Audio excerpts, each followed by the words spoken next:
Hello and welcome to IP Consulting's webinar. So happy that you've joined us here for our discussion around VMware alternatives. My name is Steven. I do marketing here at IPC, and I too am excited to learn about what we have in store for you. Alex is a great speaker, and looking forward to learning more about this topic that's on the minds of a lot of our clients and was a part of our own journey migrating away from VMware. So a few housekeeping things. I will be the intro and outro, if you will. The moderator, I'll be looking at the chat. So if you have any questions that come up during this presentation, please put them in the chat. There should be a little chat bubble icon at the bottom of your page. And we'll try to stop and make it feel like a conversation. And this will also be recorded and sent out afterwards. And if you have any friends or colleagues that are also going through this process and want to share with them, feel free. And yeah, let's get into the agenda. So high-level overview of what we'll be talking today. It'll be about 40 minutes or so. And first we'll go over how we got here with VMware, common replacements, things to consider when migrating, and then we'll do a deeper dive on a few of those options. Our recommendation, and after our research and experience migrating ourselves, and then next steps and a Q&A at the end. But like I said, if you have any questions, you came here with a burning question, and you really want our technical lead to answer it, please don't hesitate to ask. So Alex Boyce will be our speaker today. He's our Senior Manager of Technical Services. He's been with IP Consulting for 7 years. He's our subject matter expert for data center virtualization, storage, networking. He runs the hypervisors in our company labs and both of our data centers. And I think there's only one thing he loves more than technology, and that is his dogs. So with that, I will hand it over to you, Alex. Yeah, thank you, Stephen, for that intro. So this is a big topic. There's a lot of need and desire out there that we've talked to our customers, and everyone's concerned about some of the cost increases from VMware. And we've moved probably 5 or 6 customers off VMware in the last year. We've moved our data centers. A lot of our load has shifted off VMware to have some cost cutting. So we know that this is a hot topic. We know that a lot of people are feeling the squeeze from VMware on the changes they've been pushing. There have actually been more changes in the last year as well. So I know a lot of the changes came out in early 24, where they eliminated all the perpetual licensing. So that all went away on 7. You were no longer able to just buy support from VMware. You had to buy a perpetual license that was based on a per core per year plan. In 2025, they also removed the Essentials Plus kit that was actually a way for smaller organizations like the small to medium-sized business to be able to afford VMware. They killed that in 25. The subscription minimum is now shifted a little bit too. You have to buy 16 cores per socket on your computer or on your server. The asterisk on that is if you're buying VCF Edge, you can get down with 8, but that is a very much an enterprise SKU. I don't expect anyone on this call is using that one. So just think of it as 16 cores per socket. That part that got added last year was also there is 72 cores per contract for new and renewal orders. So if right now you have a contract with VMware where you are maybe through this year, only on one socket, 116 core license, when you go to renew, their minimum is now 72 cores for that renewal. So you'll have to add that additional cost on as well. With that, there are also 4 license tiers. So if you want to, next slide for me, Stephen. Standard is your entry level. That's where most of this audience is probably going to live, is in standard. So that gets you high availability in vMotion, but no like distributed switching. You can't use vSAN. You can't use any of the more advanced features. Enterprise Plus, that has everything except for vSAN, which has been an issue with some of our customers because in order to get vSAN, you have to go to VVF, which is more money. And that's the vSphere Foundation. So this is just a really quick slide just to see where everybody's at. Once again, you'll get these slides in the recording at the end of the meeting. So if you have any questions, that's that table. Once these announcements were made at the beginning of 24, IP Consulting made a concerted effort to take all of these issues and pull them into a lab, pull them into a testing environment, and determine what would be the best direction for our customer base, which is mostly that small and medium-sized business. So these are the ones we reviewed or at the bare minimum took a look at, got a demo of, or stood up fully in the lab. These are ones I'm sure if you've been Googling, hey, what can I use to replace VMware? You probably have a lot of the stuff on the screen is what you were seeing. So Citrix was obviously a really big one. They've been a player for a long time. The Citrix Zen server, when they took that closed source, because that was open source years ago, that's what that bottom one, XCPNG, was. That company, when Citrix took it closed source, that project got spun off the last open source version of Zen. So that's what those two are. We did pull XCPNG into a lab. We did not fully review Zen because of costing concerns with small to medium sized businesses. So that's where that one stopped. Linux KVM, we pulled that in. We used that one very thoroughly. Proxmox VE is built on top of Linux KVM, so it's just a different way to present it. But the backend virtualization is through KVM. Hyper-V is something we see a lot in the small to medium-sized business. We pulled that fully into the lab. Nutanix, similar issue. Right now, they're doing some costing for your first renewal or your first license, but then we're seeing that those prices shoot back up to similar levels as VMware when you go to do your renewal. So that would be a concern for your follow-on contracts. That's just what we've seen from other customers. There may be different experiences out there. We'll talk about some public cloud options we have, and then obviously Red Hat OpenStack is out there. We did do some trials with it, but that may not be a good fit for a small, medium-sized business. So when we were pulling this back into our lab and doing all these evaluations, what were we basing our recommendations on? What were we considering, and what should you have as a list of things to consider as you're doing this migration? So first, where are you at in your hardware lifecycle, right? If your hardware is going to be end of life in 11 months, but your VMware runs out in 3, you're in a hard spot right now, because do you buy new hardware and just put it on the new virtualization platform that's going to save you money? Do you just do a temporary renewal on VMware, bite the bullet for a year, and then when you do your hardware, you'll replace it? That's going to come down to the numbers. What you probably don't want to do is you may not want to migrate on the same hardware, because then you're going to pay for that project twice. So if you're going to migrate, say, to Hyper-V off VMware on that same hardware that only has a year left in its life, it may not make sense finance-wise to then have to flip around and do a hardware replacement a year later. You may as well just bundle those costs together. So we'd have to talk about pricing on that and how big the project would be to do the flip. If you're talking one server, it's probably really short. Yeah, you might save some money by doing that. But if we're talking a whole data center, 10, 15 hosts, you're probably going to have to bite it for a year in order to save money. But let's have that discussion.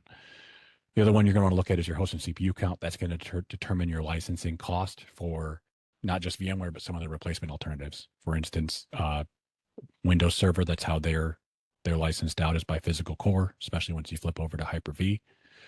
Proxmox is priced per socket for their licensing. So there's a few different considerations you have to make there. Virtual machine OS and size generally won't matter, but depending on, if you're entirely Windows based and you already have all of your cores licensed for your Windows Server environment, it might make a lot more sense to go Hyper-V than any of the other alternatives. Your storage configuration would come into play. This also ties hand in hand with your backup solution support. So depending on your storage configuration, what your backup solution supports from what you're going to move to, that may drive some determination as to what you might want to go with. There's also the required features that may come with the new product versus VMware. Like, what are you using in VMware? What's that equivalent in whatever product you're going to be moving to? We want to have all that lined up. It's not even, nothing is going to be a straight one-to-one, especially in terms of verbiage. They're going to have very different verbiage when you go and you slide over to a new hypervisor product. They don't call things V switches, or they don't have the same terminology necessarily in their backend. One that we're tracking and that we're trying to keep everyone on top of is the virtual appliance from the vendor, what they support. So for instance, right now, for Cisco Call Manager and the Cisco Unified Communications, they currently, and they have plans to move off of this, but right now, this minute, they only support VMware. So you have to put those virtualized appliances on VMware to be able to call their technical support to get supported. So you're gonna have to make that consideration. Do we have a machine I could slide off and only pay VMware on one physical host or 2 physical hosts to handle that? Could I slide off UC? What are the alternatives there? you're going to want to make sure you're checking with any virtual appliances you have. What are your vendors going to support, and what hypervisor will their TAC support when you call in? And then also, what have your IT staff been trained on? What's their experience with certain platforms? Those are all important considerations. So as we were looking at that, we kind of pulled that back. And then these, if you want to go next slide for me, these are the considerations and some of what we came to. This is specifically through the lens of a small to medium-sized organization. The first recommendation is Hyper-V. It runs on Windows Server. It's included with your Windows licensing.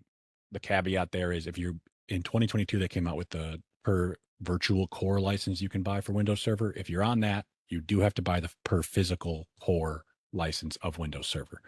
So you have to license your whole socket when you're on Hyper-V. So if you're on that per virtual core license, you may see some cost increases when you go to purchase your Microsoft Windows Server license to correct size. Hyper-V is supported by just about every backup solution provider. With some of the tie-ins they now have with Azure, you can actually migrate your VMs directly to the Azure cloud off of Hyper-V, which is a great for flexibility for those maybe more medium-sized businesses. It does have a wide install base. I'm sure most of the organizations on this call at least use Windows Server to some degree, let alone Hyper-V, which is just a service built on top of it. A con in against Hyper-V to an extent is it's Windows Server. So plan on doing maintenance every month, rebooting it every month. I would not plan on leaving these alone like you might have left VMware running for a very long period of time. If you leave Windows Server running for a long period of time, you are prone to have some hiccups and have some disruptions. So plan on having that scheduled maintenance once a month. It is missing some of the more advanced features of VMware, at least in terms of being readily available. Once you get into the PowerShell and get into some of the additional services you can stack on top of it, you get a little bit more close to feature parity with VMware, but there is still some limitations and some we'll call it clunkiness with dealing with some of their UIs and some of those things. I put in here that cluster support is available, but implementation is limited. That's primarily going to be, I know we tested this backup with a few different backup providers. Coming off of VMware, if you're doing snapshot backups, say to Veeam or to, a few other providers where you're taking a snapshot, backing that snapshot up, and then you're available to restore that directly to the hypervisor. If you have a cluster with a shared volume on Hyper-V, that checkpoint, which is what they call snapshots, can't be used for a backup, at least by the couple that we tried. You had to go to an agent based inside the VM. So there's just some caveats with anytime you're moving into a cluster with Hyper-V to keep in mind, especially around that shared volume storage. The other one that we're pushing for or recommending is Proxmox VE, Proxmox Virtual Environment. Proxmox is a Debian Linux-based operating system. It runs on KVM. So that's the kernel-based virtual manager. It's supported by Proxmox. Proxmox is the corporation that runs the project and does support for it. It is open source, and we've gotten some level of questions around open source software and why we may see that as a drawback or a positive. In our opinion, especially coming off VMware, it's a positive for the main fact that if Proxmox decides to close source their stuff, they're going to have a very similar issue to what Citrix has with SCPNG, and someone's going to spin that project off and be able to provide that support immediately because right now they're fully open sourced. They've been open source for 20 years. I don't see them moving closed source. There's been no indication. Their prices have not gone up since VMware came out with their new changes, so they haven't really been gouging anyone. But there is that issue that they would run into and why they may not want to move away from that. So basically what that means is you wouldn't be locked in to Proxmox necessarily like you are right now with VMware with that volatility of them getting bought out by Broadcom. So that's my pitch for why I think open source might be a decent idea coming out of this. It is very well widespread. There is full compatibility. When you're doing your migration, depending on how you do it, you could just slide your VMDK files over from your virtual hard drives in VMware, and they will fully boot and be available in Proxmox. So you can power them on. There are reasons you may want to convert that, but there's actually a converter built directly into the tool as well. It's supported by many backup solution providers. We're recommending it because our primary backup solution is Veeam, and Veeam fully supports Proxmox backups, fully supports scheduling, anything that you can do in VMware, you can do with Veeam on Proxmox. So it is fully supported. It's widely deployed. They're constantly coming out with new updates. VMware or Proxmox version 9 just came out in the end of Q3. So they came out with a bunch of new features.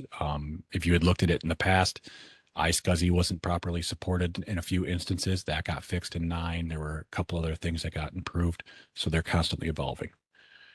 A big one for the changes at VMware is the hyperconverged infrastructure. Obviously, if you were currently running vSAN, you would have to move to vSphere Foundations, which is a significant price increase. You're probably looking at 10x of your old cost before the changes. With this, it's included with the Proxmox license. So as long as you have Proxmox, you get Ceph. Ceph is a backend for hyperconverged infrastructure that can save you a lot on your storage costs, especially as we look at some of the small to medium-sized businesses. If you only have 10 terabytes of storage that you need, sometimes it's hard to source a modern storage array that's that small.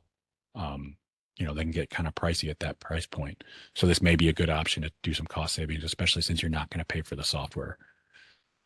It is missing some of the advanced automation features. It does have, software-defined networking. It has full HA and DRS equivalents. So it has a lot of those, but some of those more, operations-based automation tools that may be some of the more enterprise features, those are missing. And then you do have to pay a subscription to get full access to enterprise patching. So there is a community version and then a enterprise version for the patching. Public cloud, more and more folks are moving, their workloads to the cloud. It's becoming more and more common, even down in the small and medium-sized organizations now. One key area we always talk about, especially with this customer base, is serverless versus server. So applications versus clouding the whole Windows server. Where you can move your application to the cloud versus moving your entire Windows server or Linux server to the cloud, you should take advantage of that. So, for instance, instead of moving a whole file server up to the cloud, you can use Microsoft SharePoint if you have Microsoft licensing, or Google Cloud if you're on Gmail, and replace that. You don't have to then patch the underlying OS. You don't have to manage the antivirus. You don't have to do a lot of the things that you'd have to do if you had the whole server clouded. That's just an example. There are obviously a lot of cloud apps that are available, but as much as possible, moving into that serverless area is suggested because it's going to reduce your maintenance costs. It's going to reduce your overall IT spend to keep those up in the cloud. You will want to look as you're reviewing this, if you're looking saying, hey, how can I reduce my overall number of servers? Maybe just go down to one Hyper-V server that's running a handful of things and move everything else off. As you're looking at workloads that you could potentially look to offload to the cloud, keep in mind the workload compatibility and the application availability. We've had applications that, while they're on-prem, they're snappy, they work really well. But the moment you move them to just even like a 10 millisecond delay in the cloud, they start lagging, they start getting huge jitters and having problems because they weren't written for that high latency or higher latency framework for the network. So keep that in mind, talk to your vendors, ask them what's available for the cloud, ask them like, hey, what are the parameters that you're expecting in terms of latency, delay, throughput, all that stuff you're going to want to know before you take it and just lift and shift something. The other one we've seen a lot is like working with companies where they do marketing or they do large CAD files where they're moving big files across the internet. That causes a big problem when you move it off prem and you're down to a 300 meg connection instead of a 10 gig connection between the computers. Your users will feel that and they will complain pretty quickly because it's very noticeable. So we definitely want to look at the workload and what you're trying to place in the cloud versus keep local. And then obviously anything cloud, it's a paradigm shift. There's some differences between doing something locally and doing it in the cloud. You're abstracted an additional layer from what you can actually see. You're not going to get like per port control or anything like that in the cloud. So you may need some user administrator training as to how you manage and handle those workloads. So let's jump into our recommendation. And once again, this is what we've seen, what we've had success with moving folks off. This is just what we would come to initially. If there's specific needs or considerations that we want to have on a per in, per customer basis or specific to your needs, we definitely want to have that conversation. But as we look at things and how we scope them, this is generally how we're looking at it. Generally, for standalone hosts, we're looking at Hyper-V. If you're a small office and you just have one server and that server's running Windows anyway, it doesn't make a ton of sense to do anything but a Hyper-V server to split that off for those VMs. Even if you're on two and you have just two servers, I would just do two standalone hosts so that you could move the VMs between, and we can definitely talk through that. Once you start getting three or more hosts, that's where Proxmox starts to make a lot of sense with all of its cluster features that it brings to the table. The ability to stand up shared storage on Ceph that's hyper-converged and potentially save you some money. It's very feature-rich, very usable. It has the web UI, which is an area that Hyper-V, obviously you have to log directly into the terminal or other component. So if you're looking at doing shared storage, doing a cluster, evaluate Proxmox as a first alternative would be our recommendation, and take a look at the cost savings and the benefits that are out there for Proxmox. We always recommend that you take a look at migrating applications to the cloud, not servers first. Obviously, depending on workload, depending on the server type, you can cloud servers, but as much as possible, reduce that overall overhead for your maintenance costs and plan on moving as many applications off those servers to the cloud instead of the whole server.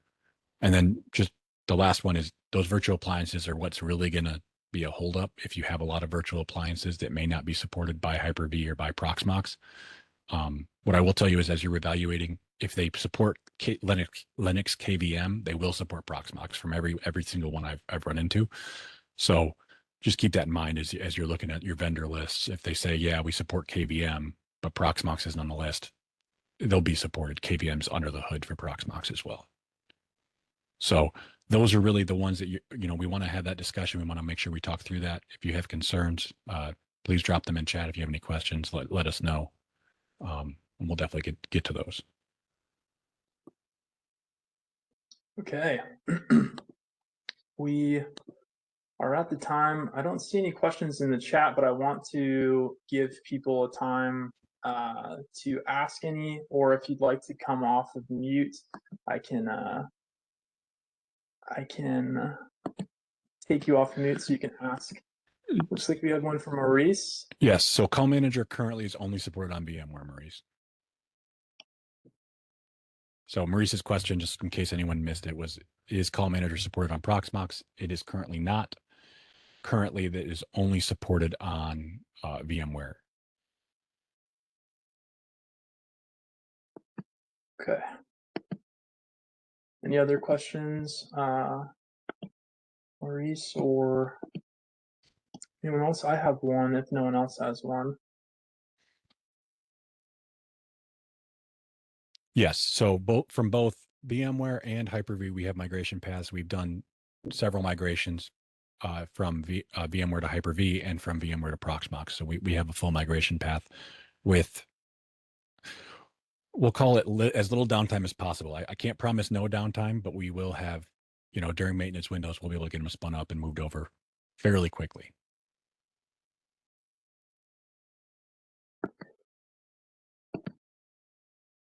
Okay. Alex, you mentioned that there's those two versions between Proxmox, a free and then a subscription base. Can you explain, I guess, the differences and would it make sense for anyone to have that free version or? Well, yeah. So there's the community version that's free. Or not, sorry, it's not called community. It's literally just Proxmox free. The community version is where you that's the minimum version. We recommend basic for business customers because that could let you open some tickets with Proxmox directly as well. And that would be at a minimum. But basically, when you have the free version, you just get community updates. So you don't get the latest updates. You miss out on some of the more feature-rich patching. That's what I would recommend. If you're interested, you could spin that up in a lab, get an old computer, install Proxmox on it, and then you could just run the free version to kind of get a feel of what the platform feels like, how it works, how it runs, how it functions. At a minimum, you would want community. We recommend at a minimum basic because that lets you open up tickets directly with the vendor. we also then we will also license it through, because we're a Proxmox partner. We'll license through us, and we can also tack on our support, so you can call us directly as well. Because the support you're going to get with the Proxmox license is they're in Europe, so you're generally not going to get as quick of a response as you may have been used to with VMware. But we, as a partner, we have full access to their knowledge base articles and everything else, so we can definitely assist with anything you may have. I did see another question from Maurice come through. He asked, is it better to start with new hardware versus reuse current if we have multiple hosts? That's going to depend. And we talked about this, Maurice. I believe you may have joined just slightly late. We talked about your hardware life cycle. The question is going to be, how much longer is your hardware before it hits end of life? How much more life cycle do you have? Because if you're if you're a couple years out and your renewal is in 3 months, it probably makes sense to do that migration, because you're probably going to save that money rather than renewing that VMware, because there's going to be the cost of whatever the migration is. But I can absolutely take, if you have multiple hosts, say you have 3 hosts, we can shove all your VMs into 2 hosts, take 1 host over and move, do the migration as much as we can, and we can slowly drain it. That's not really a concern. So we can go with current hardware. And just come up with a migration plan, and that's going to be dependent on how many hosts you have, what your storage infrastructure looks like. We'll have to come up with a plan tailored to that situation. But that's something we've definitely done several times.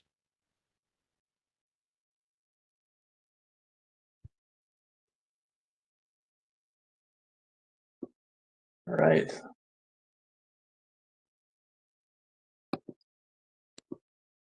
Any other questions? I know some people joined a little bit late.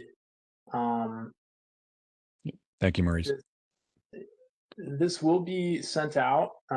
This is being recorded, so if you jumped in late and you want to go back through what we discussed earlier on, you'll be able to do that. But all right, I'll go ahead and move on here. So yeah, we want to keep the conversation going. If this has kind of sparked something, and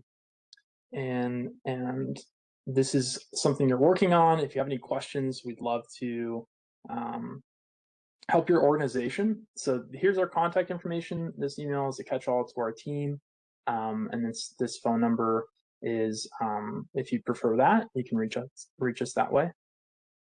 I'm also on LinkedIn. I know a lot of our team is on LinkedIn, but however you want to get in contact with us is fine by us. So, and lastly, thank you so much for attending. Like I said, this will be, can I work with Jeff still?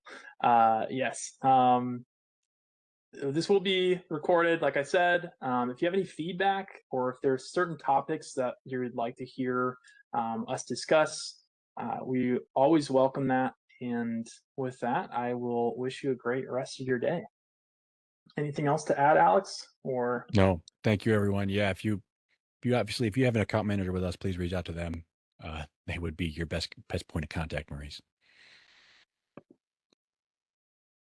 All right, thanks everybody. Have a great day. Yep, thank you.